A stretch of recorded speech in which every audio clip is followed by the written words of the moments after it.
Kozhikode കോടഞ്ചേരിയിലെ aided school അധ്യാപികയുടെ മരണത്തിൽ വിശദീകരണവുമായി താമരശ്ശേരി അതിരൂപത കോർപ്പറേറ്റ് മാനേജ്മെന്റ്. നിയമനത്തിനായി പണം വാങ്ങിയിട്ടില്ല. ഭിന്നശേഷി സംവരണത്തിലെ സാങ്കേതിക തടസ്സമാണ് സ്ഥിര നിയമനം ലഭിക്കാൻ തടസ്സമായത്. മാനേജ്മെന്റ് താൽക്കാലിക ധനസഹായം നൽകിയിരുന്നുവെന്നും വിശദീകരണം. അതേസമയം ജീവനൊടുക്കിയ അലീന ബെന്നിയുടെ പോസ്റ്റ്മോർട്ടം നടപടികൾ ഇന്ന് നടക്കും. MS അനീഷ് കുമാർ വിവരങ്ങളുമായി. അനീഷ്, ഇന്നലെയാണ് അലീന ആത്മഹത്യ ചെയ്യുന്നത്. അതിന് പിന്നാലെയാണ് കുടുംബം ഈ ശമ്പളം കിട്ടാത്തതിൽ അല്ലെങ്കിൽ സ്ഥിര നിയമനം കിട്ടാത്തതിലുള്ള മാനസിക പ്രയാസമാണ് ഇങ്ങനെ ഒരു ആത്മഹത്യയിലേക്ക് പോകാനുള്ള കാരണമെന്ന് പറയുന്നത്. സംസ്ഥാനത്ത് ഒരുപാട് എയ്ഡഡ് സ്കൂൾ ജീവനക്കാരുടെ പ്രശ്നമാണ് ഇന്നലെ ഉയർത്തപ്പെട്ടത്. അതിനോട് സമരസപ്പെട്ടുകൊണ്ടുള്ള നിരവധി സോഷ്യൽ മീഡിയ പോസ്റ്റുകളൊക്കെ ഇന്നലെയൊക്കെ കണ്ടിരുന്നു. ഇപ്പോൾ എന്താണ് ഈ വിഷയത്തിൽ രൂപത നൽകുന്ന വിശദീകരണം? താമരശ്ശേരി അതിരൂപതയുടെ മാനേജ്മെന്റ് പറയുന്നത് ഇതിൽ യാതൊരു തരത്തിലുള്ള വീഴ്ചയും മാനേജ്മെന്റിന് പറ്റിയിട്ടില്ല എന്നാണ്.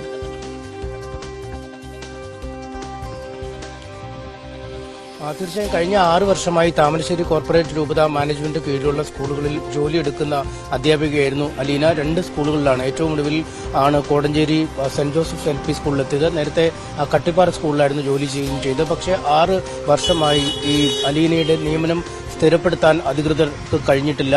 13 ലക്ഷം രൂപയാണ് ഈ കുടുംബത്തിൽ നിന്ന്, ഒരു നിർധന കുടുംബമാണ്, അവിടെ നിന്നും 13 ലക്ഷം രൂപയാണ് സംഭാവന എന്ന രീതിയിൽ ഈ തലവരി പണമായി ഈ നൽകുന്നതിന് വാങ്ങിയെടുത്തത്. പക്ഷേ ഇത്ര നാളായിട്ടും ഇത്തരം ജോലി ലഭ്യമാവാത്ത ഒരു സാഹചര്യമുണ്ടായത് അലീനയിൽ വലിയ മാനസിക സമ്മർദ്ദം സൃഷ്ടിക്കുന്നു എന്നാണ് കുടുംബം പറയുന്നത്. ഈ സ്ഥാപനത്തിലെ മറ്റ് അധ്യാപകരുടെയും ഒക്കെ സഹായത്തോടുകൂടിയാണ് പലപ്പോഴും സാമ്പത്തികമായി കാര്യങ്ങൾ നിർവഹിച്ചിരുന്നത്. പക്ഷേ കോർപ്പറേറ്റ് മാനേജ്മെന്റ് വിശദീകരിക്കുന്നത് ഒരു ധനസഹായം കോർപ്പറേറ്റ് മാനേജ്മെന്റ് എന്ന രീതിയിൽ നൽകുന്നുണ്ടായിരുന്നു. എന്നാൽ അത് വെറും പരിമിതമായൊരു സഹായം മാത്രമാണ് എന്നാണ് കുടുംബം പറയുന്നത്.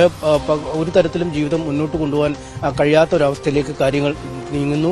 തികച്ചും സാങ്കേതികമായ കാര്യങ്ങളാണ് ഇതിന് രൂപത നൽകുന്ന മറുപടി. സ്ഥിരം നിയമനവുമായി ബന്ധപ്പെട്ട, പ്രത്യേകിച്ചും ഭിന്നശേഷിക്കാരുടെ നിയമനവുമായി ബന്ധപ്പെട്ട ഒരുപാട് സാങ്കേതിക തടസ്സങ്ങളുണ്ട്. ഈ അലീന മാത്രമല്ല, ഒരുപാട് ആളുകൾക്ക് ഇത്തരത്തിൽ ഭിന്നശേഷിയുമായി ബന്ധപ്പെട്ട ആളുകൾക്ക് നിയമനം ലഭിക്കാത്ത ഒരു സാഹചര്യമുണ്ട് എന്നും പറയുന്നു. പക്ഷേ നമ്മൾ രാവിലെ വീണ്ടും കുടുംബത്തെ ബന്ധപ്പെട്ടിരുന്നു. അതുകൊണ്ട് അവർ പറയുന്നത് ഈ മാനേജ്മെന്റിന് വന്ന പിഴവ് ഈ സർക്കാരിന്റെ ഒരു നയപരമായ കാര്യത്തിനുമേൽ ചാർത്തി രക്ഷപ്പെടാനുള്ള ഒരു നീക്കമാണ് രൂപതയുടെ ഭാഗത്തു നിന്നും ഉണ്ടായത്. 100% രൂപതയ്ക്ക് തന്നെയാണ് ഇക്കാര്യത്തിൽ ഉത്തരവാദിത്വം. അലീന ബെന്നി നിയമനത്തിന് കയറിയ ശേഷം മറ്റു പലർക്കും, അതിനു പിന്നാലെ കയറിയ പലർക്കും സ്ഥിരം നിയമനം ലഭിക്കുന്ന ഒരു സാഹചര്യം ഈ സ്കൂളുകളിൽ ഉണ്ടായിട്ടുണ്ട്. പക്ഷേ അപ്പോൾ പോലും ഒരു പരിഗണന അലീനയ്ക്ക് നൽകിയില്ല എന്നതാണ്. അതുകൊണ്ട് 100% ഈ മാനേജ്മെന്റിന്റെ വാദം അംഗീകരിക്കാൻ കഴിയുന്നില്ല എന്നാണ് കുടുംബം വ്യക്തമാക്കുന്നത്. ശ്രീജ, സമാനമായ രീതിയിൽ ഈ എയ്ഡഡ് സ്കൂൾ ജീവനക്കാർ പലയിടത്തും ഈ പ്രശ്നം നേരിടുന്നുണ്ട്. നിയമനം സ്ഥിരമാക്കി കിട്ടായിക,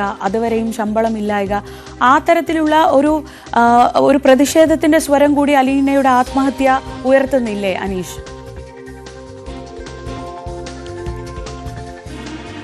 തീർച്ചയായും അത്തരമൊരു പ്രതിഷേധത്തിന്റെ സ്വരം തന്നെയാണ്. കാരണം നമുക്കറിയാം, ഒരു ജോലി ലഭിക്കും എന്ന് കരുതി ഒരു കോർപ്പറേറ്റ് മാനേജ്മെന്റ് തങ്ങൾ വിശ്വസിക്കുന്ന വിഭാഗത്തിൽപ്പെട്ട ആളുകളിലേക്ക് 13 ലക്ഷം രൂപയാണ് ആ കുടുംബം സമാഹരിച്ച് നൽകിയത്. ചെറിയ തുകയൊന്നുമല്ല 13 ലക്ഷം.